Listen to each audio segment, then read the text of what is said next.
받으실 여호와께 아뢰리니 내 원수들에게서 구원을 얻으리로다. 사망의 물결이 나를 애우고 불의의 창수가 나를 두렵게 하였으며 음부의 줄이 나를 두르고 사망의 울무가 내게 이르렀도다. 내가 환난 중에서 여호와께 아뢰며 나의 하나님께 아뢰었더니 저가 그 전에서 내 소리를 들으시며 나의 부르짖음이 그 귀에 들렸도다. 7절까지 봉독했습니다.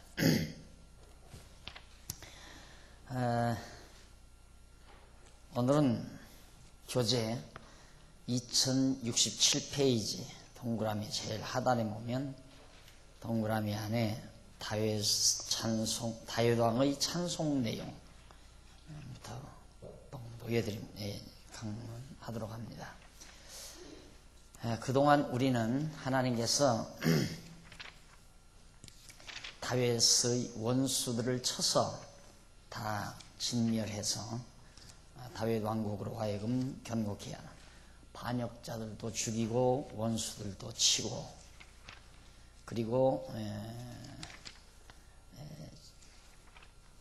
다윗 왕국을 왕으로 하여금 입성시켜가지고, 그러니까 압살롬에 의해서 쫓겨난 다윗을 다시 다윗 왕으로 하여금 예루살렘으로 들어오게 만드시고, 그리고 반역자들을 죽이시고, 그리고 원수들을 다, 이방 대적들을 다 쳐서 멸하는 그런 역사를 통하여 다윗 왕국을 다시 회복하시는 하나님의 섭리를 우리가 지금까지 살펴봤습니다.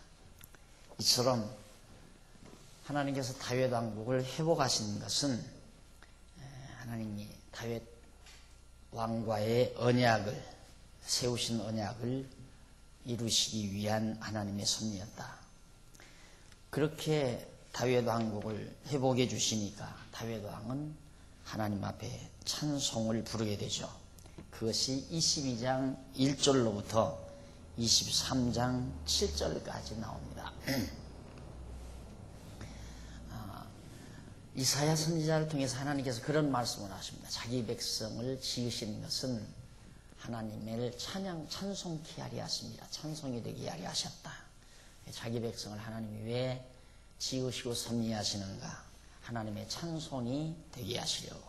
또 사도 바울도 에베소서에서 보면 하나님께서 우리를 창세전에 선택하시고 작정하셔서 다 구원해 주시는 그런 모든 섭리는 은혜의 영광을 찬송케 하려 한다 라는 말씀이 있죠. 이렇게 하나님은 우리로 하여금 찬송을 부르게 하시는 그 방법이 뭐냐면, 찬송케 하시는 방법이 뭐냐면 바로 낮아지게 했다가 높아지게 하시는 것, 망하게 했다가 흥하게 하시는 것, 병들게 했다가 강건케 하시는 것, 이것이 곧 찬송하게 하시는 하나님의 섭니다. 이유는 우리들의 타락성이 평안이 계속되면 평안을 평안으로 인정을 안 합니다. 그 평안함을 좋은 것으로 생각을 하지 않고 평안한 것이 나중에 권태로 밀려와요. 막 일하던 사람이 좀 쉬었으면 쓰겠다 그러죠. 밤낮 없이 일하는 사람은 좀 편히 쉬었으면 좋겠다. 그래서 편히 쉬어요. 그런 한동안은 편히 쉬니까 좋은 것 같아요. 그런데 그 편히 쉬는 삶이 나중에는 권태로 밀려와요. 그것이 우리 인간의 타락성의 어두움입니다. 그러나 그렇기 때문에 하나님께서는 우리로 하여금 찬송하게 하는 방법은, 타락한 우리로 하여금 찬송케 하시는 방법은 번고한 날을 줬다가 형통한 날 주고, 망하게 했다가 흥하게 하고, 강건하게 했다가 병들게 했다가 낫게 하고, 이것이 하나님께서 어리석은 자에게 하나님의 은혜의 영광을 찬미케 하려는 것이다. 그래서 가장 슬기롭고 명철한 자는 어떤 자, 지혜롭고 슬기로운 자는 어떤 자냐면 계속해서 평안해도 항상 감동하고 감사하고 하나님의 은혜의 영광을 찬미할 줄 아는 사람, 그 사람은 권태라는 게 없는 거죠. 지난 주일에, 어제 그저께 주일에 제가 우리 우리 교회에서도 말씀드렸지만, 우리 인간이 보편적으로 그 인간이 살아가는 상태, 생활 속에서의 상태가 제일 먼저 불만 상태에 있는 사람이 있어요. 불만 상태. 이것이 이제 저급한 거죠. 그 다음 두 번째는 권태. 심심하다. 심심하게 생각하는, 따분하게, 하루하루가 권태스럽고 따분하게. 그래서 뭔가를 해야만이 하는, 목적도 없이 그냥 뭐라도 해야 하는. 그래서 가만히 있을 수 없는. 이게 왜 그러냐면 권태스러우니까 그러거든요. 그 다음 세 번째는 항상 감사와 찬송. 범사에 감사하며 찬송하며 사는 삶. 그죠? 예. 일반적으로 보통 좀, 미련한 사람은 항상 불만에 차 있어요. 가정도 불만스럽고, 아이들도 불만스럽고, 남편도 불만스럽고, 다 환경이 다 불만스럽고, 불만에 차 있어요. 모두가 다. 그러나 조금 낫다는 사람들, 소위 이제 생활의 안정이 이루어졌다. 집도 하나 사놓고, 그리고 이제 남편 직장도 어느 정도 안정이 돼 있고, 집에 들어오는 돈도 어느 정도 쓸 만큼 넉넉하게 들어오고, 그런 정도 되면 대개 이제 남자들이야 뭐 나가서 사활하니까 이런 심심할 데가 없죠. 다 긴장 상태에 있어요. 전쟁을 해야 되잖아요. 그러니까 이런 게 없는데, 직장이 없는 주부들. 그래서 이 시기를, 이런 상태를 벗어나기 위해서 온갖 오락을 채택을 하죠. 오락과 취미. 오락과 취미 생활을 해요. 이런 것들은 다 무가치한 거죠. 무가치한 거. 이게 무가치하다는 말은 지역적인 가치가 없다는 말이 아니라 근본적인 가치가 없다는 얘기예요. 취미 생활하기 위해 사는 건 아니잖아요.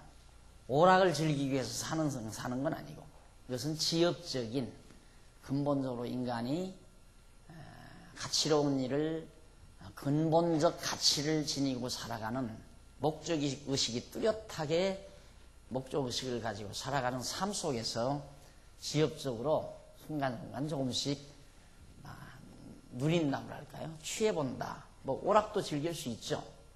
뭐 또 취미생활도 할 수 있죠.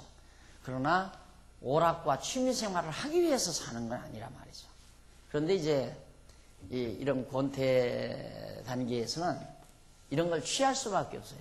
그래서 이게 목적이 다 되지다시피, 마치 그 사람 오락 즐기기 위해서 사는 사람 같이. 그래서 이런 데 한번 빠지게 되면 빠친코라든가 어떤 또 각종 오락, 취미생활 있잖아요. 이런 데 한번 빠지게 되면 푹 빠져요. 그런데 이것도 그러면 계속될 수 있느냐? 아니에요. 오락이나 취미의 특성은 뭐냐면 한동안은 푹 빠져요. 그러다가 그것도 또 귀찮아져요. 그럼 또 다른 걸 찾아야 돼요. 또 다른 오락, 다른 취미생활을 또 찾아야 돼요. 그러니까 방황하는 거죠. 방황. 삶의 방황.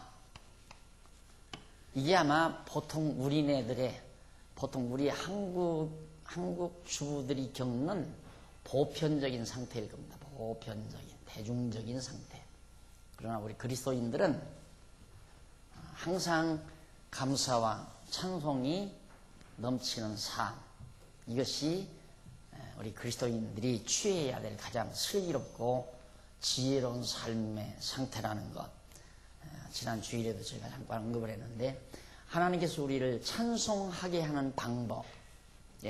범사에 감사하고 찬송하는 자를 하나님께서 공연히 또 찬송하게 하려고 낮추시고 높이시고 공고한 날리고 형통한 날리고 그러실 필요가 없잖아요. 찬송을 안 하고 불만하고 불만을 하거나 늘 이렇게 어떤 정말 권태를 느끼거나, 권태를 느끼면 결국에는 막 짜증스러운 거죠. 여기는 짜증이 동반하는 거예요. 짜증.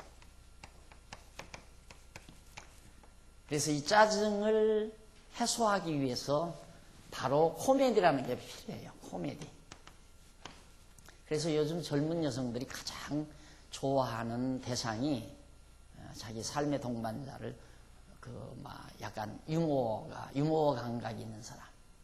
그래서 가끔은 자기를 웃겨줄 수 있는 그런 유머 감각이 있는 사람을 취하는 이유도 우리네들의 문화, 소위 현대인들의 삶이 얼마나 무리한가, 얼마나 짜증을 일으킬 수 있는 삶의 모습인가를 잘 말해주고 있는 거죠. 이것은 하나의 방법에 불과한 거예요. 방법에서 찾으려는 거고, 여기는 목적이죠. 삶의 목적에서 얻는 거고요.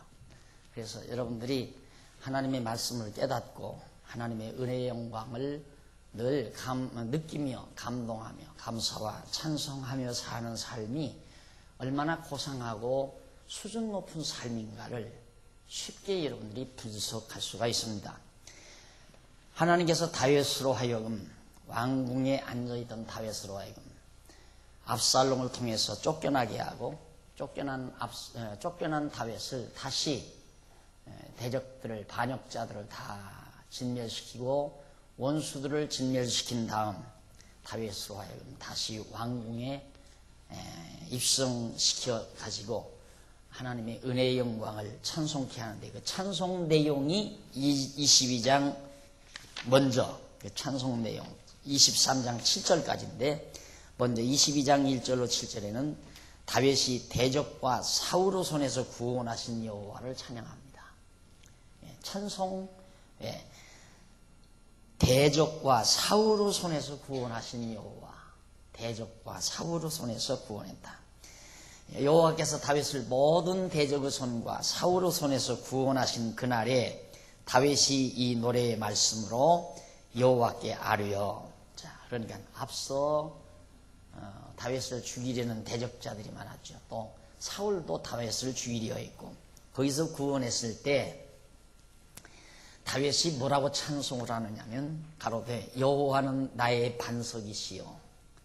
여기서 이제 반석이란 말은 269페이지 중간쯤 보시면은 거기 제일 먼저 세라라고 하는 히브리어가 나오죠. 그 앞에 보면 반석은 히브리어 원문으로 세라라고 하는데, 이는 울퉁불퉁한 돌로 둘러싸인 요새를 상징해서 하는 말이다. 울퉁불퉁한 돌로 둘러싸인 요새지. 그러니까 막 아주 험난한 바위산으로 이렇게 둘러싸여져 있다. 성처럼. 하나님이 바로 자기를 그렇게 아주 험악한 바위산과 같은 성과 같은 그런 바위산으로 자기를 둘러 보호해 주시는 분이시다. 누가? 언약대로 이루시는 여호와께서, 그 말이죠.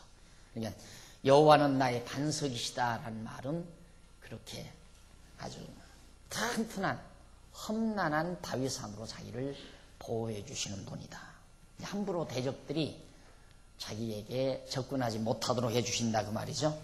그 다음 나의 요새시요. 요새라는 말도 그 밑에 바로 보면은 맞주드라는 말이에요. 그런데 이는 군사적인 방어시설, 다 비슷한 말이에요.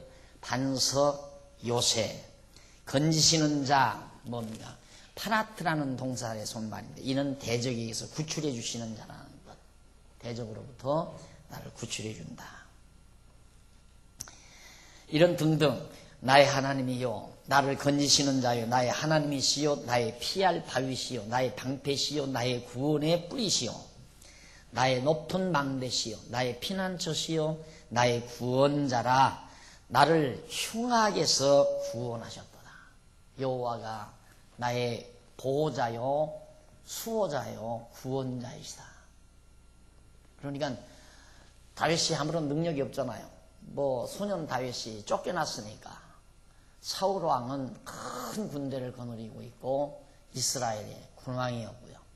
그런데 다윗은 아무런 힘이 없는 소년이었어요. 그런데도 소년 다윗은 구원을 받았고 그렇게 강대한 힘을 지니고 있는 사울은 망하고 죽고, 그 사실을 그대로 하나님께 노래 내용으로 부르게 됩니다. 그러니까 승리란 인간의 힘에 강하고 약한 데 있는 게 아니에요. 하나님이 함께하는 구원의 뿌리시요 반석이시요 요새시요 구원자이시요 방패이신 하나님께서 이기게도 하시고 지게도 하시는 것이다. 4절, 내가 찬송받으실 여호와께 아뢰리니, 다윗이 하는 말이에요. 내가 찬송받으실 여호와께 아뢰리니 내 원수들에게서 구원을 얻으리로다. 사망의 물결이 나를 에워싸고 불의의 창수가 나를 두렵게 하였으며 음부의 줄이 나를 두르고 사망의 올무가 내게 이르렀도다. 사울의 군대들 또 많은 대적자들이 다윗을 죽이려고 막 떼를 몰려서 엄습했지만은 물결이 큰 홍수가 엄습해 오듯이 대적들이 자기에게 엄습해 왔지만은 하나님께서 그 속에서 자기를 구원했다. 7절, 내가 환난 중에서 여호와께 아뢰며 나의 하나님께 아뢰었더니 저가 그 전에서 내 소리를 들으시며 나의 부르짖음이 그 귀에 들렸도다. 여호와께서 자기가 정말 괴로울 때 대적자들이 홍수처럼 몰려들 때 얼마나 겁이 났겠어요. 아무런 힘없는 다윗이 강대한 힘을 지니고 있는 사울이 군대들을 거느리고 자기를 추격해 올 때 얼마나 불안하고 초조했겠느냐 말이죠. 그러나 그럴 때에 다윗은 철저히 하나님 여호와를 의지하고 기도했는데 부르짖을 때 하나님이 자기 음성을 다 들었다고 말이죠. 그러니까 자기를 구원하신 거라 이거죠. 그러니까 거듭 말씀드리지만 부르짖었기 때문에 구원하신 건 아니지만 구원하신 이유는, 근본 이유는 다윗과의 언약이고 그 언약이기 때문에 다윗은 하나님께 또 부르짖었고 그래서 하나님은 그 부르짖음을 들으신 거고, 이렇게 해서 다윗이 구원 얻은 것에 대해서 하나님 앞에 기도를 드리는 내용이 바로 본문에 나타나 있습니다. 그 다음 넘어가서 망대니 거기 히브리어 나온 내용들 조금 보시면은 거의 비슷한 내용들입니다. 그 다음 넘어가서 22장 8절로 20절 70페이지 나오죠. 다윗이 권능을 행하셔서 구원하시는 여호와를 찬송을 합니다. 계속해서 결국 자기를 구원하신 여호와를 찬송한다. 자, 그러면 우리가 이런 내용을 봐도 하나님께서 우리를 이 죄 많은 세상에, 이 어두운 세상에 보내어서 출생해서 나와서 살게 하시는 이유를 알겠죠. 이런 곤고한 세상에서 우리로 하여금 살게 하시다가 여기서 우리를 구원해 주심으로 영원토록 하나님의 은혜의 영광을 찬미하며 살게 하시려는 것이 바로 이 고난 많은 어두운 세상에서 우리로 하여금 살아가도록 섭리하시는 하나님의 뜻이란 말입니다. 이 찬송을 부르게 하려는 거예요. 찬송은 반드시 권고에다가 플러스 형통, 그러면 찬송이 나와요. 이 하나님의 찬송을 부르게 하는, 이 찬송은 천국과 통하는 거예요. 하나님의 나라와 통하는 거. 찬송하며 감사와 찬송을 하면서 사는 삶이 곧 천국 생활이에요. 이게 지금 이 얘기 아닙니까? 이게 3차원의 생활이죠. 감사와 찬송을 끊임없이 가지고 살아가는 사람. 그래서 심령에 노래가 있는 자, 심령에 찬송이 있는 자, 심령 속에 감사가 있는 자, 바로 천국 생활을 하는 겁니다. 거기에 늘 순간순간 장애를 받는 게 뭐냐면 우리의 육체의 욕망이란 말입니다. 가만히 따져보세요. 내가 마음 상하고 괴로워하고 화가 나고 속이 상하고 그 이유는 전부 육체의 소욕 때문에 그래요. 육체의 소욕 때문에. 그러니까 우리가 육체를 가지고 있는 한 완벽한 천국 생활, 완벽한 감사와 찬송이 넘치는 생활이 불가능하죠. 아무리 천사라도, 천사는 가능하죠. 몸이 없으니까. 그러나 우리가 천사가 아닌 이상 우리는 아직 육체의 몸을 가지고 있어요. 육신의 몸을. 그렇기 때문에 감사와 찬송을 부르며 심령 속에 감사와 찬송을 가지고 살아가다가도 때때로 육체의 욕망이 발동이 되면 속상하고 짜증나고 그리고 불만스럽고 이런 것들이 순간순간 오기 때문에 우리에게서 감사와 찬송이 사라지고 바로 그 순간 곤고함을 우리가 맛보게 되고 이런 것들이 바로 우리의 실제 이 삶입니다. 그러니까 내가 이 땅 위에 사는 동안 감사와 찬송의 퍼센테이지가 70이다, 70%다 하면 70% 천국 생활하는 거죠. 그 다음 80%다 하면 80%의 천국 생활하는 거고. 그러니까 그 나머지 30%나 20%는 육체의 욕망 때문에 천국 생활을 빼앗기는 거고요. 그래서 천국은 이 다음 우리가 가는 게 아니라 우리에게서 육체의 욕망만 버려버리면 이 땅 위에서도 그대로 감사가 넘치고 찬송이 항상 지속되는 천국 생활을 가질 수가 있다. 이 생활은 거듭 말씀드리지만 뭐 취미를 즐기고 오락을 즐기는 것과는 비교가 안 되는 거예요. 이건 반복이 되면 이것마저도 이 오락이나 취미는 한동안 반복하면 또 권태가 와요.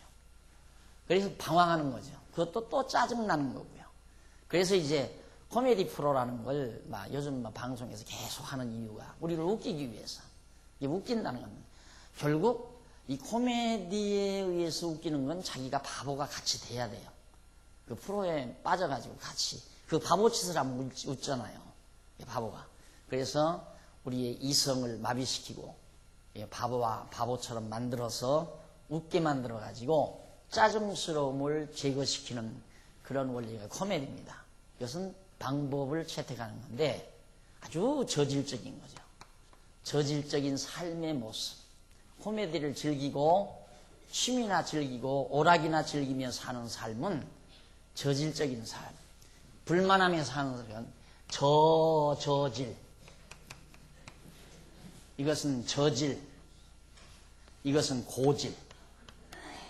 고질적인 삶이죠. 아주 고도의 질 높은 삶이 감사와 찬송을 부르며 사는 천국 생활. 그런데 이제 완전히 천국에 가면 고고질.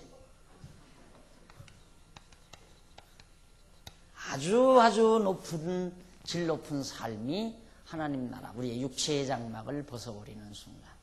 그래서 우리가 이 땅에 사는 동안도 얼마나 내 육체의 욕망을 내가 자제할 수 있는 능력이 있는가. 그건 다른 거 없어요. 뭐 노력한다고 되는 게 아니라 이렇게 하니까 짜증스럽고 괴롭더라. 이걸 자꾸 살면서 경험을 하잖아요. 이렇게 살아가면서 이러니까 괴롭고 짜증스럽더라. 그걸 알게 돼요. 이 두뇌가 그 정보를 받아들여요. 그러면 그 다음 몇 번 그렇게 맞다. 틀림없이 이렇게 되면 짜증스럽고 괴롭더라. 확신이 와요, 이제. 이 정보에서. 그렇게 되면 나중에는 그런 상황이 하기가 싫죠. 그런 상황을 접하기가 싫은 거예요. 그러니까 결국은 이제 그 짜증스럽고 고통스러운 육체의 욕망에 빠져들어가지 않는 거죠. 이렇게 하니까 참 기쁘고 평안하더라. 이건 기쁨, 찬송, 기쁨. 뭐 다 나오는 거 아니에요? 기쁨과, 찬송과, 감사와 찬송, 기쁨, 평강. 이게 다 이루어지는 건데, 이렇게 하니까 참 감사가 넘치고 찬송이 있고 기쁘고 마음이 평안하더라. 이게 자꾸 생활 속에서 이제 반복이 되죠. 반복이 되면 머리에서, 이 두뇌, 정보에서 맞다. 이 확신이 와요. 이러면 바로 감사와 찬송, 기쁨과 평강이 내게 찾아오더라. 이루어지더라. 이게 확실히 오면 누구든지 이건 좋고 이건 싫지 않아요. 짜증스러운 건. 기쁨과 평강은 좋지만 짜증스러운 건 싫단 말입니다. 심심하고 권태스러운 건 싫다 이 말이에요. 그러니까 자연히 어느 쪽으로 기울어진가? 이쪽으로 자꾸만 기울어져 가는 거예요. 그러니까 우리가 하나님께서는 이걸 늘 이런 걸 우리가 이 땅에 살면서 경험하게 하는 이유는 이걸 버리게 하시려는 하나님의 섭리예요. 지혜로운 자는 몇 번 경험하고도 딱 버릴 수 있지만 지혜가 없는 자는 10번, 20번을 경험하면서 계속 거기에 머리를 박고 산다 이 말이에요. 곰 같은 삶이죠. 그렇게 살면 괴롭고 짜증스러운데도 그 괴롭고 짜증스러운 걸 계속해서 자기가 끌려간다 이 말이에요. 괴롭고 짜증스러운 것을. 이것이 어리석은 삶, 이건 지혜로운 삶이다.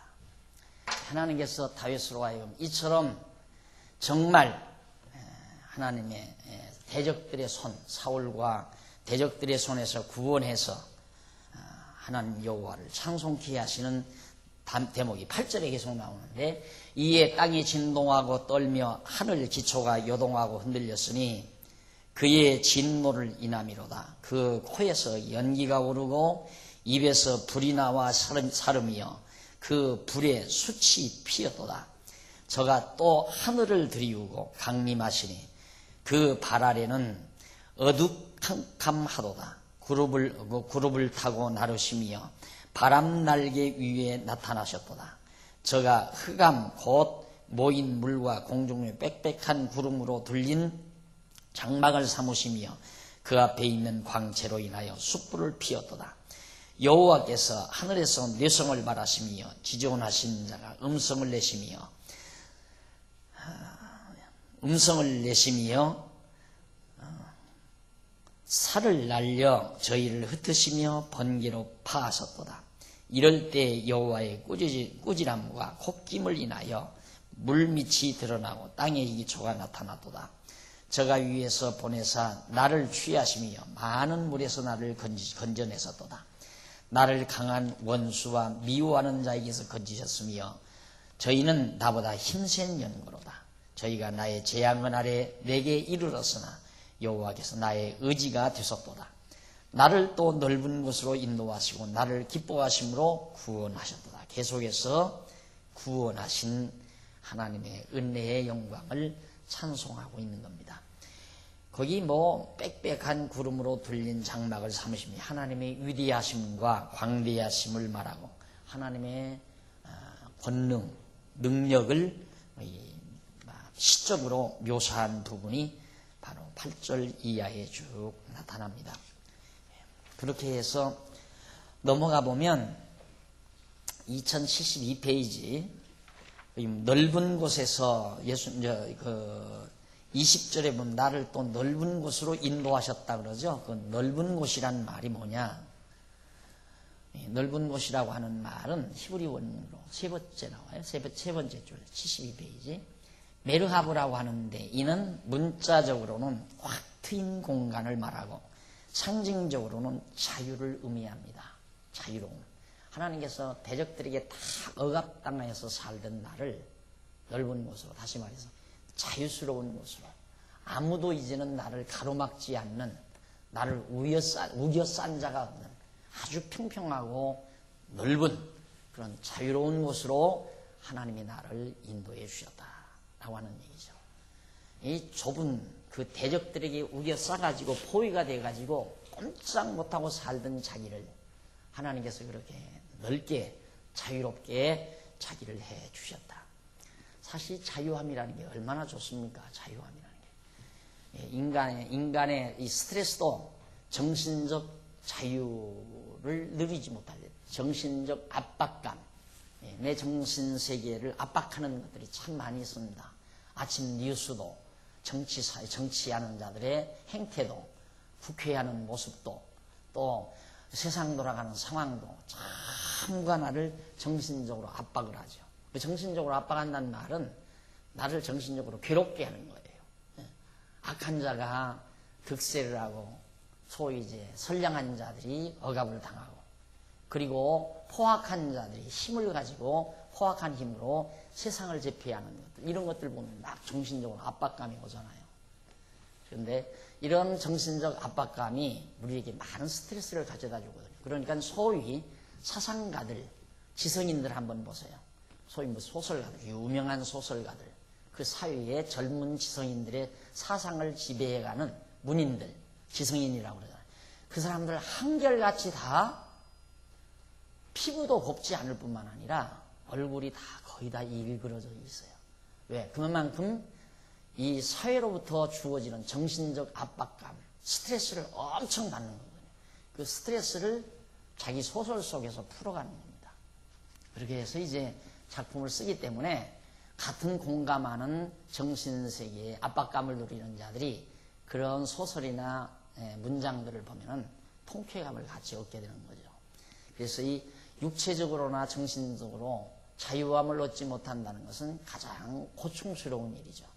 그런데 하나님께서 다윗을 아주 넓은 곳, 자유로운 곳으로 자기를 인도해 주셨다라고 하면서 노래 부르는 것이 바로 그 20절까지 나옵니다. 그 다음 22장 1절로부터 27절까지는 다윗이 행한 대로 갚아서 구원하시는 여호와를 찬송합니다. 여호와께서 내 의를 따라 상 주시며 내 손의 깨끗함을 쫓아 갚으셨으니 이는 내가 여호와의 도를 지키고 악을 행하여 내 하나님을 떠나지 아니하였으며 그 모든 규례를 내 앞에 두고 그 율례를 버리지 아니하였음이로다. 다윗이 자화자찬하는 걸 봤죠. 나는 의롭다. 의를 따라 하나님께 내게 상을 주었다. 나는 손이 참 깨끗하다. 뭐가 깨끗해요? 남의 남편 죽이고 남의 아내 뺏어다 살았는데 뭐가 그렇게 깨끗하냐 이 말이죠. 근데 다윗은 깨끗하다 그래요. 왜 그러는가 한번 읽어보십시다. 그 밑에 본문을 한번 읽어보시죠. 본문은 다윗이 행한 대로 갚아서 자기를 사울의 손에서 구원하시는 여호와를 찬송하는 내용입니다. 그런데 다윗은 여호와께서 내 의를 따라 상 주시며 내 손에 깨끗함을 쫓아 갚으셨으니 라고 노래했습니다. 여기서 다윗이 내 의라고 하면 자기의 의를 내세웁니다. 그러나 사실 다윗은 자기의 의를 내세울 만한 입장이 되지 못하죠. 아까 말씀드린 대로 다윗은 우리아의 아내 밧세바를 범하고 그 죄를 숨기려고 우리아를 전쟁 들여보내어 죽게 한 범인입니다. 아주 사특한 죄인이죠. 남의 남편을 죽이고 아내를 탈취하는 자니까. 선지자 나단도 이를 책망하십니다. 거기 나다가 아니라 나단입니다. 나단도 이를 책망하고 그리고 다윗 스스로도 자기가 범죄했음을 고백했습니다. 사무엘하 12장 13절입니다. 그런데 어찌 다윗이 자기의 의를 내세울 수 있다는 말인가? 참 이상하잖아요. 그렇게 사악한 다윗이 어떻게 감히 자기의 나는 의롭다, 내 손에 깨끗하다 이런 말을 어떻게 할 수 있느냐 이 말이죠. 이런 것들이 다 난제 아니에요? 여기서 73편이 나와요. 제일 상단. 여기서 다윗의 말에 대한 납득하기 힘든 모순을 느끼게 된다. 그러나 다윗이 내 의라고 말하는 것은 사울과 그의 족속을 자기 손으로 죽이지 않은 것을 가리켜 하는 말이다. 상은 히브리 원문에 가말이라고 하는데 이는 보상 또는 보답이라는 의미이다. 따라서 21절 본문은 여호와께서 다윗이 사울과 그의 족속을 자기 손으로 죽이지 않은 의로움을 따라 보상하여 주셨다는 뜻이다. 그러니까 남의 남편 죽이고 아내를 빼앗아 산 그것이 의라는 말이 아니라 다윗이 여기서 의라고 하는 말은 지역적으로 자기 자신이 사울을 안 죽였잖아요. 또 자기 자신이 사울의 집안을 사울이 직접 손을 들어 칼을 들어서 죽인 게 아니라 다 하나님께서 다윗을 통하지 않고 대적들 또 특히 사울 왕가가 다 죽도록 또 사울이 다윗이 몇 번이나 사울을 죽일 기회가 있어도 안 죽였잖아요. 그걸 말하는 거예요. 사울이 지금 굴 어귀에 누워 있었는데 창으로 신하가 죽이려고 할 때 다윗이 못 죽이게 했죠. 그가 죽을 자 같으면 내가 죽이지 않아도 하나님은 다른 자를 통해서도 죽인다 이거죠. 그때 왜 우리가 칼을 들어 사람을 죽이겠느냐 하고 다윗이 사울을 죽이지 않습니다. 그러니까 여기서 다윗이 이 노래를 부르는 것은 바로 사울 당시에 사울을 죽이지 않고 피 흘리지 않았던 그걸 지금 말하면서 그러나 하나님은 그걸 담례로 대적들을 다 멸하게 했다. 자기는 대적을 멸하지 않았지만 하나님께서는 사울과 그 모든 대적들을 멸하게 하셨다라는 의미로 이 말을 하는 겁니다. 그리고 다윗은 이어서 이는 내가 여호와의 도를 지키고 악을 행하여 내 하나님을 떠나지 아니하였으며 그 모든 규례를 내 앞에 두고 그 율례를 버리지 아니하였음이라고 노래했는데 이 내용은 내 의 곧 다윗이 사울과 그 족속을 자기 손으로 죽이지 않은 사실에 대한 구체적인 설명이죠. 하나님의 율법에 따라서 구체적으로 그걸 설명을 해서 다시 말하면 다윗이 여호와의 도와 규례와 율례를 따라 여호와께서 기름 부으신 사울과 그 족속을 자기가 죽이지 않았다는 그런 뜻에서 다윗이 그렇게 말한 것이다 라는 얘기입니다. 자, 그러면 26절 보십시다. 26절 다시 자비한 자에게는 주의 자비하심을 나타내시며 완전한 자에게는 주의 완전하심을 보이시며 깨끗한 자에게는 주의 깨끗하심을 보이시며 사특한 자에게는 주의 거스리심을 보이시리로다. 시리이다 라는 말. 자, 여기서 이제 자칫 잘못하면 하나님께서는 행한 대로 갚아서, 여기 나오잖아요. 제목에도 다윗이 행한 대로 갚아서 구원하시는 여호와를 찬송하는 내용입니다. 그러니까 다윗의 이 경우 사울을 죽이지 않고 사울 왕가를 다윗이 집정멸하지 않았을 때 그걸 보답으로 하나님께서는 다윗을 멸하지 않았다. 우리가 지역적으로 보면 그렇게 말할 수 있어요. 성경도 그렇게 말하고 있고. 그러나 근본적으로는 하나님께서 다윗과 언약하셨기 때문에 다윗을 멸하지 않기 위해서 다윗을 구원한 거죠. 이게 근본적인 거예요. 그러나 지역적으로 보면 다윗이 사울을 죽이지 않아서 그 행한 대로 다윗을 구원해 주셨다라고 말하게 된다 이 말이에요. 그래서 총체적인 시각과 지역적인 부분적인 시각, 이게 항상 우리들은 예리하게 볼 줄 알아야 되죠. 총체적인 시각을 버리고 자꾸만 지역적인 것을 원리로 삼아서 말한다면 안 맞아요. 다윗의 경우는 그렇게 했어요. 그러나 아주 가장 쉽게 욥의 경우는 어때요? 욥의 경우는 아무런 죄를 짓지 않았어요. 그런데도 다 망하잖아요. 나중에는 또 회복을 하잖아요. 그러니까 하나님의 섭리가 지역적으로 보면 절대 원리에 맞지 않다. 원리는 근본적으로 봐야 돼요. 근원적으로. 그 근원적으로는 하나님은 당신의 정하신 뜻에 따라 한다. 그러니까 언약 자손, 정하신 뜻에 따라 언약한 자손은 절대 버리지 않는다는 근원적인 원리, 그것에 의해서 모든 역사를 섭리해 가신다라는 사실을 우리들이 기억하고 소화를 해야 되리라고 생각합니다. 자, 그러면서 22장 28절로 51절 73페이지에 보면 승리케 하여 열방의 으뜸을 삼으신 여호와를 찬송합니다. 승리케 하여 열방의 으뜸을 삼으신 여호와. 다윗으로 하여금 승리케 해서 모든 나라들의 최고 우두머리가 되게 해주셨다. 그런 여호와 하나님을 찬양합니다. 주께서 곤고한 백성은 구원하시고 교만한 자를 살피사 낮추시리이다. 여호와여 주는 나의 등불이시니 여호와께서 나의 흑암을 밝히시리이다. 내가 주를 의뢰하고 적군에 달리며 내 하나님을 의지하고 성벽을 뛰어넘나이다. 하나님의 도는 완전하고 여호와의 말씀은 정리하니 저는 자기에게 피하는 모든 자에게 방패시로다. 여호와 외에 누가 하나님이며 우리 하나님 위에 누가 바위뇨. 하나님은 나의 견고한 요새시며 나를 온전한 곳으로 인도하시며 나의 발로 암사슴 발같게 하시며 나를 나의 높은 곳에 세우시며 내 손을 가르쳐 싸우게 하시니 내 말이 놋화를 당기도다. 놋으로 만든 화를 당기도다. 주께서 또 주의 구원의 방패를 내게 주시며 주의 온유함이 나를 크게 하셨나이다. 자, 거기 보면 방패, 이건 화살 막는 거죠. 화살을 막는 것. 그 다음 이제 요새란 말이 어디에 나오냐면 275페이지. 275페이지 밑에서부터 9째 줄에 보면 마오드란 히브리어가 나오죠. 그게 요새란 말입니다. 마오드.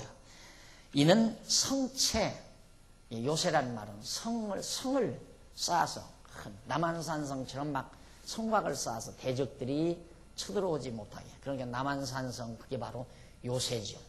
왕이 거기에 가서 핏이라고 있었잖아요. 숨기기 위해서. 하나님이 나의 요새시다.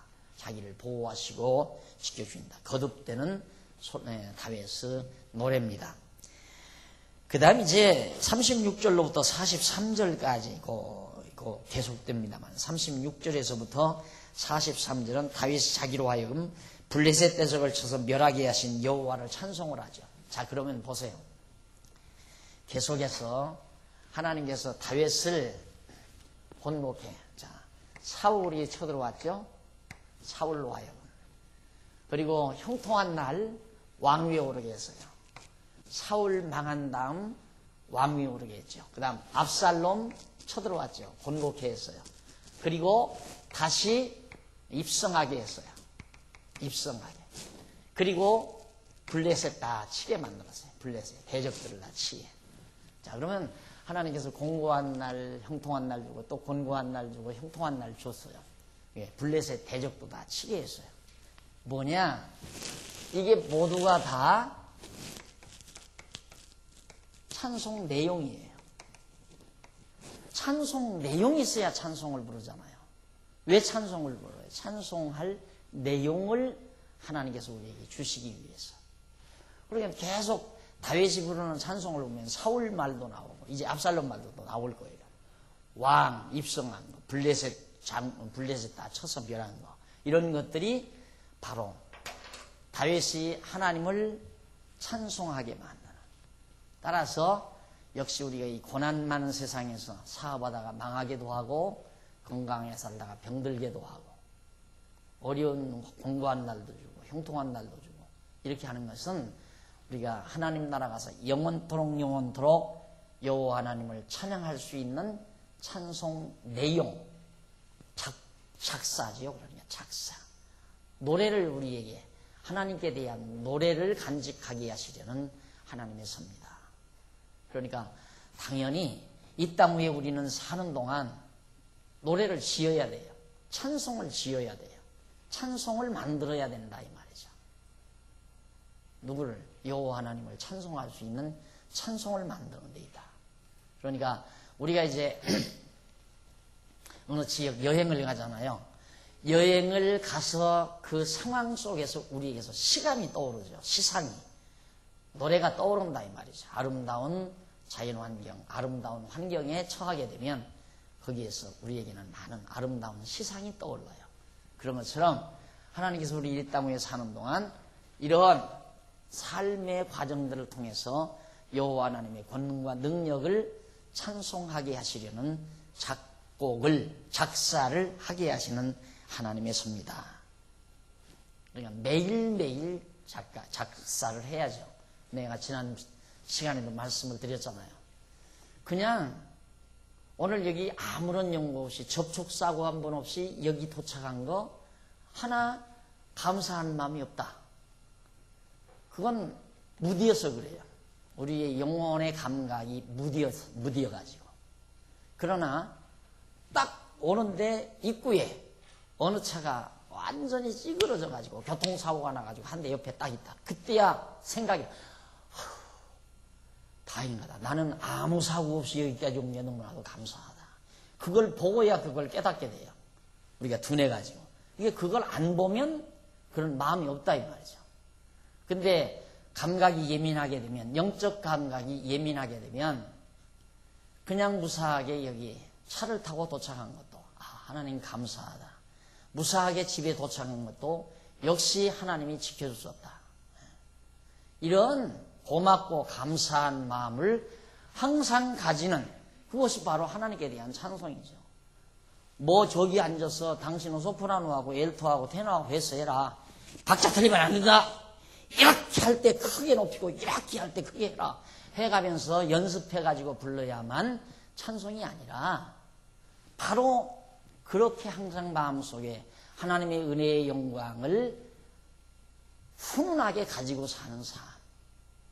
어젯밤 사이에도 내 심장이 멎지 않고 건강한 몸으로 이른 아침 일어나게 해주신 하나님의 은혜, 그 감동할 줄 아는 것. 여러분, 잠 못 이루는 밤처럼 고통스러운 밤이 어디 있습니까? 안 그래요? 오죽하면 잠 못 이루는 밤이라고 하는 문학 작품도 있잖아요. 잠 못 이루는 밤. 가장 고통스러운 밤이거든요. 그런데 푹 잠자고 일어났다는 게 얼마나 대단한 은혜냐 이 말이죠. 이게 결국 우리가 영적인 감각이 예민하면 감사할 것밖에 없죠. 찬송할 것밖에 없고 감사할 것밖에 없는데, 워낙 영적 감각은 둔탁하고 육체적인 감각만 예민하다 보니까, 육체적 감각이 예민하면 예민할수록 불만이 많아지고 저질적이고, 이걸 해결하기 위해서는 온갖 오락과 취미, 술, 춤, 노래 이런 속으로 빠져들어가야 돼요. 춤과 노래, 오락 이런 쪽으로 계속해서. 그래서 항상 뭐라도 미쳐야만 잊어지잖아요. 뭐에 푹 빠져들어가야. 그래서 사람 나이 들면 왜 장기를 두고 나이 든 사람들이 왜 바둑을 두는 줄 압니까? 그 오락이거든요. 바둑도 오락이란 말입니다. 취미생활이고. 당신 취미가 뭐예요? 바둑이지요. 당신 취미는 뭐예요? 장기입니다. 당신은 취미가 아니라 화투 치는 거. 그걸 하다 보면 다 잊어버리잖아요. 장기를 두다 보면, 또 바둑을 두다 보면 만사 다 잊어버려요. 다 잊어버려요. 가스 켜놓고 지금 밥을 올려놓고도, 예를 들어서 친구하고 옆에다가 투전장 놓고, 화투장 놓고 고스톱 한다. 올려놓고 고스톱에 밥이 다 타서 지금 펄펄 막 기비 나야, 연기가 솟아올라야 그때야 정신이 나잖아요. 까마득하게 잊어버려가지고. 그렇게 폭 빠지니까 이제 이게 없어지는 거죠. 심심한 게 없어지고 권태도 사라지고. 그래서 사람들이 노래와 춤, 오락, 취미 이런 곳에 자꾸 접해 들어가는. 어차피 현대 문화는 이럴 수밖에 없어요. 현대 문화는 목적이란 없는 거니까. 절대 가치의 목적은, 절대 목적이라고 하는 건, 인생의 목적은 절대 가치가 있어야 되거든요. 근데 절대 가치라는 걸 인정을 하려 해요. 현대 철학은, 현대 사상은 절대 가치라는 건 없다. 그러니까 이게 상대적인 가치란 말이죠. 지엽적인 가치고 상대적인 가치. 그러니까 여기에서 뭔가 하나를 취해서 미쳐야 살아요, 사람은. 안 그러면 이거 안 하는 사람은 이제 불만, 불평만, 항상 정치에 대해서 불만, 사회에 대해서 불만, 부모에 대해서 불만, 친구에 대해서 불만, 온갖 불만, 투성이, 짜증, 불만, 이거죠. 저걸 없애려면 이제 바로 2단계에 접어들어서 사는 현대 문화가 바로 이런 문화입니다. 그래서 먹고 취해야 살고, 오락을 즐겨야 살고, 취미생활을 해야 살고, 그래야 시간을 소화할 수 있고. 제일 현대인들이 두려운 게 시간이에요. 시간. 이 시간. 왜냐하면 이 세상이라는 게 시간 세계거든요. 시간 세계. 그렇기 때문에 시간이 나로 하여금 권태스럽게 만들고 심심하게 만드는 거기 때문에 시간을 어떻게 보내느냐. 시간 보내기 위한 것이 오락이고 취미고 노래와 춤, 온갖 쾌락 이런 것들을 통해서 시간을 보내는 거죠. 왜? 그렇게 하면 시간이 빨리 가잖아요. 빨리. 오락을 즐기다 보면 어느 결에 그만. 여기 마찬가지. 스포츠도 마찬가지예요. 스포츠. 그래서 현대 문화를 3S 시대라고 그래요. 3S 시대. 3S 시대. 스포츠, 섹스, 그 다음 사이언스, 과학, 스포츠, 그 다음 섹스. 이것이 현대 문화의 대표적인 인간들의 시간 보내기의 한 방법이다. 과학, 연구과학, 그 다음 이제 스포츠, 운동, 그 다음 섹스. 이건 다 여기에 속하는 거죠. 술과 춤, 노래 이런 쪽으로. 그래서 결국 인간은 절대 가치, 절대 목적을 상실하고 살아갈 수밖에 없는 결과를 가져오게 됩니다. 자, 거기 한번 계속해서 보십시다. 37절. 내 걸음을 넓게 하셨고 나로 실족지 않게 하셨나이다. 내가 내 원수를 따라 멸하여 싸우며 저희를 무찌르기 전에는 돌이키지 아니하였나이다. 내가 저희를 무찔러 파하였더니 저희가 내 발 아래 엎드러지고 블레셋 쳐서 멸한 걸 말합니다. 능히 일어나지 못하였나이다. 이는 주께서 나로 전쟁케 하려고 능력으로 내게 띠띠우사 일어나 나를 치는 자로 내게 굴복하게 하셨으며. 그러니까 하나님께서 다윗으로 하여금 강하게 하소서 대적들을 다 굴복시키게 하셨다. 41절 주께서 또 내 원수들로 등을 내게로 향하게 하시고 다 도망치게 했다. 나로 나를 미워하는 자를 꿇어버리게 하셨음이니이다. 저희가 둘러보아도 구원할 자가 없고 그리고 여호와께 부르지도 대답하지 아니하셨나이다. 내가 저희를 땅의 티끌같이 부서뜨리고 거리의 진흙같이 밟아 해쳤나이다. 대적들을 완전히 다 진멸해버렸다 하는 얘기죠. 그 다음 44절로 그 이하 46절까지 보면 블레셋을 쳐서 멸한 결과에 대해서 얘기가 나와요. 블레셋을 쳐서 멸하고 나니까 어떤 결과가 나왔는가. 44절 주께서 또 나를 내 백성의 다툼에서 건지시고 나를 보존하사 열방의 으뜸을 삼으셨나이다. 블레셋을 쳐서 멸하고 나니까 다윗이 모든 열방의 최고 으뜸이 되도록 하나님께서 해주셨다. 내가 알지 못하는 백성이 나를 섬기리이다. 생전 보지도 알지도 못하는 사람들이, 그런 민족들이 전부 다윗을 옹이하고 다윗을 섬기고 조공을 가져오고.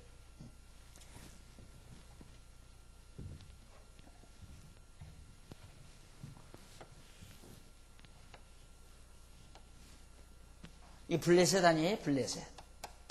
이 블레셋인데 이 블레셋이 강대한 나라였단 말입니다. 근데 예루살렘 다윗인데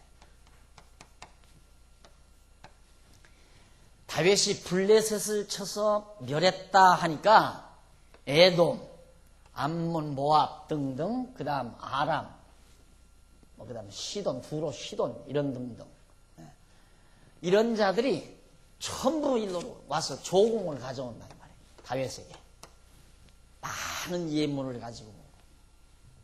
누가 그렇게 했는가? 하나님께서 그렇게 하셨다 이 말이에요. 하나님이 그렇게 하셨다.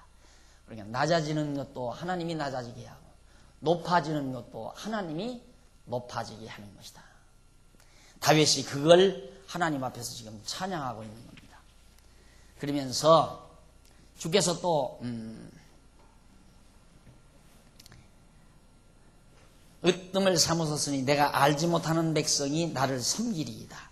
45절로부터 45절 이방인들이 내게 굴복하며 저희가 내 풍성을 듣고 풍문의 소리를 듣고 소문을 듣고 그 말이에요. 다윗에 대한 소문을 듣고 곧 순복하리로다. 이방인들이 쇠미하며 그 견고한 곳에서 떨며 나오리로다. 그냥 다윗이 블레셋 쳐서 멸하고 나니까 주변 국가들은 미리 얼어붙어 가지고 그냥 다윗에게 온갖 충성을 다하고 다윗을 섬기고 다윗에게 조공을 가져오고 하나님이 그렇게 해주셨다.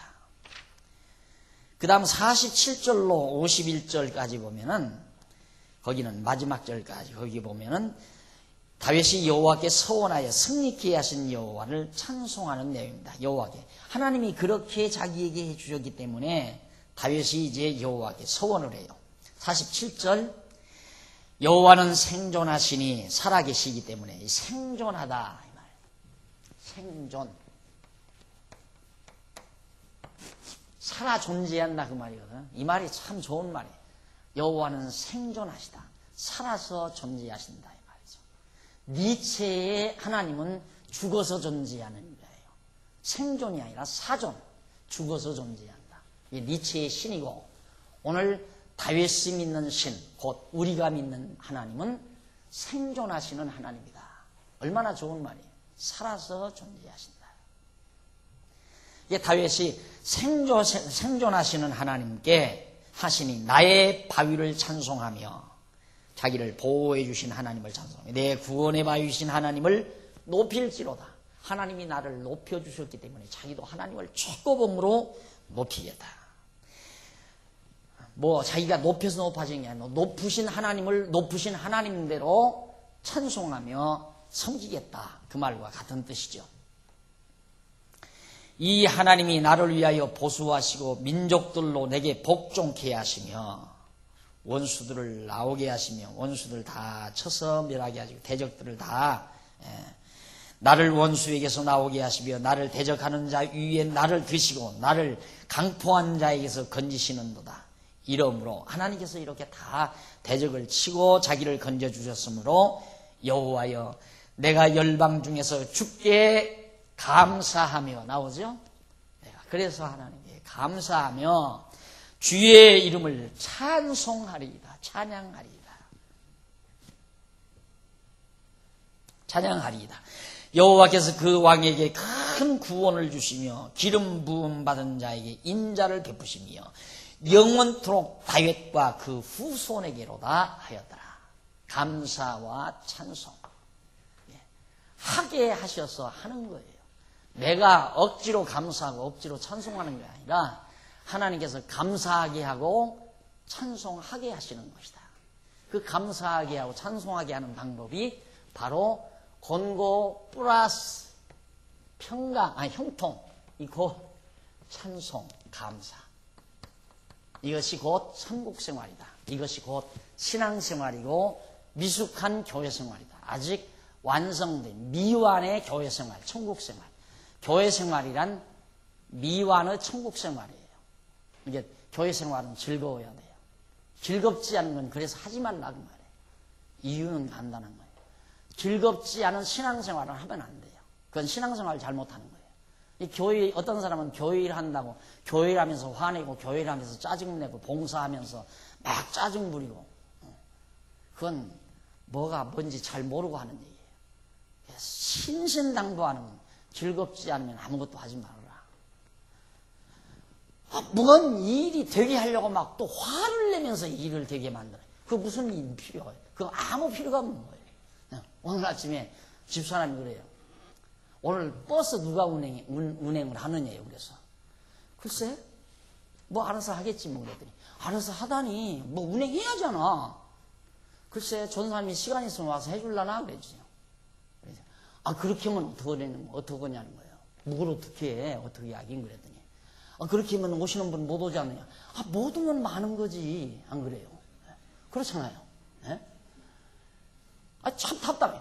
기쁨으로 정말 오시려고 하는 분들을 위해서 봉사하기 위해서 버스에다 기름까지 돈 들여서 기름까지 넣어서 가서 태워서 모셔온다 이 말이에요. 그 사람도 기뻐서 가서 태워서 모셔오는 거란 말입니다. 그런데 누가 하기 싫어서 안 하는데 구태여 억지로 당신 그거 해라.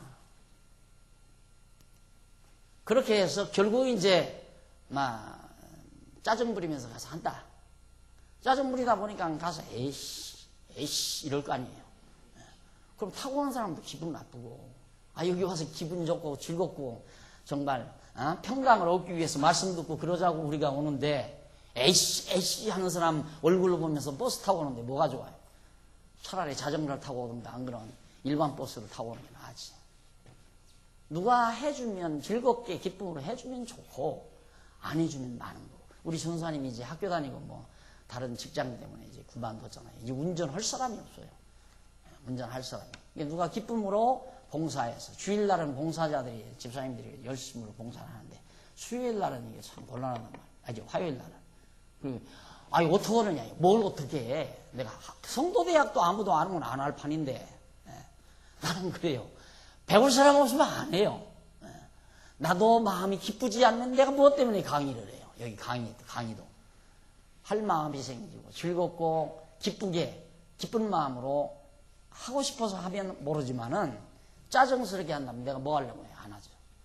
교회 일은 기쁘고 즐겁지 않으면 제발 좀 하지 말아라. 그 말이에요. 그래서 교회 안에서 큰 소리 나는 거, 막 큰 소리 나고 싸움하는 것은 어디가 잘못됐어도 잘못된 거죠. 물론 잘못된 건 많죠. 우리가 기본적으로 잘못되어 있으니까. 그러니까 빨리 그것을 해체해야 한단 말입니다.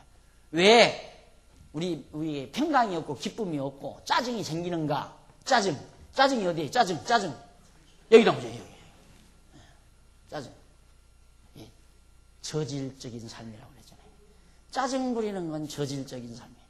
짜증 부리는 남전도회, 저질 남전도회. 짜증 부리는 여전도회, 저질 여전도회. 짜증 부리는 재직회, 저질 재직회. 짜증 부리는 당회, 저질 당회. 당회도 즐겁게 오손도손 즐겁게. 재직회도 오손도손 즐겁고 기쁘게. 여전도회도 남전도회도 오손도손 즐겁고 기쁘게 평강을 누리며 감사하며 찬송함으로. 교회 봉사도 마찬가지고 교회 봉사도. 제 말을 못 알아듣는 분들이 참 많아요. 제 말을 못 알아듣는 분들이 참 많은데 하기 싫다고 하면 시키지 말라 하면 눈이 띵그레져요. 이게 안 하면 어떻게 되느냐 이거. 안 하면 어떻게 하느냐 이거죠. 안 하면 어떻게 하기는 뭐 안 한다고 죽나? 안 그래요? 안 한다고 죽어요? 예를 들면 제가 지난번 재직회 때 당회에서 그런 설명을 했어요. 추수감사를 곧 돌아오잖아요. 추수감사를 돌아오는데 몇백 명 맛있는 음식을 해서 먹으려면 돈도 많이 들어가고 또 일을 며칠씩 해야 되잖아요. 집사님들 가정살림도 힘들어 죽겠는데 또 가정에서도 솔직히 뭐 설거지하기도 싫고 그래서 그냥 수고하는 아줌마들 이렇게 써서 쓰는 분들도 많고 그런데 누가 와서 교회 와서 그거 막 설거지하고 며칠씩 음식하고 하고 싶은 사람이 누가 있겠어요? 기쁜 마음 없다면. 그러면 예를 들어서 재직회 봉사부에서 봉사부 집사님들이 하십시오 그러면 안 하겠다. 우리 힘들어서 안 할란다. 그럼 그만두시오. 그럼 여전도에다 의뢰해서 여전도에 좀 혹시 이거 해줄 수 있습니까? 다 안 한다고 하는데요. 그러면 안 하면 되는 거예요. 그러면 200만 원 예산 안 써서 좋고 안 해서 편안해서 좋고 그렇잖아요. 그러면 되는 거예요. 꼭 감사절 날 떡해서 맛있게 해서 음식 먹어야 되나? 하기 싫으면 입 다물고 가만히 있으면 편안하고 다 좋은 건데. 그렇죠? 제 말 틀렸어요? 어떻게 안 해먹냐 이거요. 어떻게 안 해먹기는 하기 싫으면 안 먹는 거죠. 안 그래요? 여러분들도 아침 일어나서 아유 귀찮으니까 아이고 아침 굶어버리자. 뱃살에 다 영양분 많이 저장돼 있잖아요. 아침 한 끼 굶어도 끄떡없단 말입니다. 그러니까 감사절 날 봉사하기 싫으면 안 해먹는 거예요. 돈 전략되지. 안 해서 즐겁지. 하면 괴로운데 안 하면 즐겁지. 즐겁지 않으면 하지 말라. 바꾸어 말하면 우리는 평강과 기쁨을 누리기 위해서 나아가서 하나님께 감사하며 찬송하기 위해서 교회 생활하는 거다. 모든 봉사도 마찬가지예요. 모든 봉사. 절대. 그래서 얼마나 우리 장안중앙교회가 완전해져 가느냐. 감사와 찬송과 기쁨과 평강의 농도만큼 완전해져 간다.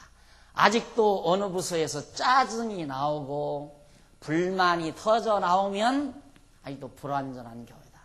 온 교회 성도가 편안하고 즐겁고 감사가 있고 기쁨이 있으면 거의 99% 완벽한 교회라고 볼 수 있죠. 좋은 교회, 이쁜 교회 만든다고 하는 목표는 바로 그거예요. 온 교인들이 기쁨과 평강 중에 감사와 찬송함으로 즐겁게 교회를 섬기고 봉사하면서 성도들과 하나님의 나라를 이루며 살아가는 삶. 그게 가장 아름다운 교회예요. 이제 우리 이 저녁에 밤에 입구 그 안내실에서 우리 장로님 한 분, 집사님 한 분, 남자 집사님 한 분이 두 분씩 매일 야근을 하거든요. 야근하기 싫으면 안 하면 돼요. 그런 물건 누가 다 가져가면 어떻게 해요? 가져가면 할 수 없는 거죠. 안 그래요? 그러니까 사람들이 공연히 걱정을 해. 당직 야근 안 하면 어떻게 해요? 안 하면 안 하는 거지. 하기 싫은데 왜 해, 야근을. 하고 싶으면 하는 거고 하기 싫으면 안 하는 거예요. 그럼 만약에 도둑 맞으면 어떻게 해요? 그 도둑 맞으면 할 수 없는 거지 어떻게 해? 내가 잘못됐나요? 내 생각이 잘못된 거예요. 우리들이 너무 생각을 종합적으로 가지지 못한 생각에서 항상 우리는 지역적인 사고를 가지고 사는 거예요. 총체적인 생각을 하지 않고. 그러면 이제 그때야 깨닫는 거예요. 자, 예를 들어서 야근을 안 하고 하기 싫어서 야근을 안 했더니만 그날 몽땅 몇천만 원짜리 막 이 방송 시설들이 완전히 싹 나가버렸다. 그때야 당원들이 앉아서 코가 이만큼 빠져가지고 야근을 했어야 되는데 야근을 했어야 돼. 안 하면 도둑 맞는다. 그러니까 야근 하고 싶다. 해야겠다. 그래 야근하는 거예요. 그래서 안 그러면 하기 싫으면 이제 돈을 더 어떻게 예산을 세워서 전문가를 시킨다거나 전문가 시켜놓으면 한동안 또 괜찮아요. 그런데 전문가 시켜놓으면 나중에 또 데모를 해. 교회도 지금 요즘 교회 직원들도 데모를 한대요. 부목사들 뭐 행정 직원들이 올려달라. 당연히 골치 아프잖아요. 그거. 오죽하면 장로님들이 빗자루를 들고 또 집사님들이 빗자루를 들고 예배당 청소를 하겠습니까? 하다 보니까 즐겁거든요. 즐거우니까 하는 거예요. 우리 즐거우면 하자 이거예요. 하기 싫으면 하지 말고. 여러분 이 교회에 우리가 하나님의 은혜의 영광을 찬송하며 감사하며 살 수 있도록 하나님께서 우리를 가르쳐 가는 데는 이 예배당 하나 홀랑 다 날아가는 거 아무것도 아니에요. 예루살렘 성전은 황금으로 지었어요. 그런데도 그거 다 잿더미 되게 만들잖아요. 하나님께서. 그래서 찬송하게 하시는 하나님이에요. 그러니까 우리 정말 하나님께서 우리를 섭리해 가시는 과정을 잘 깨달으면 얼마나 우리가 교회 생활을 기쁘고 즐겁게 해야 되는가를 알게 되죠. 이게 원리예요. 이쁜 교회, 아름다운 교회를 만들어가는 기본 원리. 그래서 절대 억지로 일시키지 말고 억지로 봉사하게 하지 말고 억지로 교회 다니게 하지 말고 다니기 싫으면 말라고. 그게 참 이상해. 안 나온다고 그래서 그러면 나오지 마세요 그랬거든요. 교회 못 나온대요. 그러면 나오지 마세요. 쉬세요 좀. 그랬더니만 얼마 지나서는 박 목사님 그렇게 냉정할 줄 몰랐다고 그래요. 왜 그런답니까? 그러니까 왜 자기가 안 나가는데 한 번도 전화를 걸어서 자기 권면도 안 하느냐고. 또 그런 얘기를 옆에다 나한테 전해줘요. 그럼 나오고 싶다고 그러더냐고. 그러면 나오라고 하라고. 그러죠. 나오고 싶으면 나오면 될 거 아니에요. 뭘 전화해주기 기다려요. 나도 전화하기 싫으니까 안 하는데. 안 그래? 나라고 해서 싫은 걸 왜 해? 하고 싶으면 하지만. 나간다는 사람한테 전화를 뭐 하러 해요? 지금 내 곁에 있는 사람한테도 내가 정을 다 못 주는데. 내 곁에 있는 사람, 바로 옆에 있는 사람들을 위해서도 내가 제대로 다 봉사를 다 못 하는데. 나가겠다는 사람까지 붙들고 내가 뭐 때문에 옆에 같이 있어줘도 힘들어 죽겠는데. 가지고. 그래요? 그런 것들이 다 뭔가 착각해서 그러는 착각해서. 거듭 강조하지만 하나님께서 찬송을 부르게 하시는 하나님의 섭리, 감사하게 하시는 하나님의 섭리. 거기 나오잖아요. 50절. 이러므로 여호와여 내가 열방 중에서 주께 감사하며 이러므로 하나님께서 이처럼 나를 곤곡해 했다가 형통해 하셨으므로 감사하며 여호와를 찬송합니다.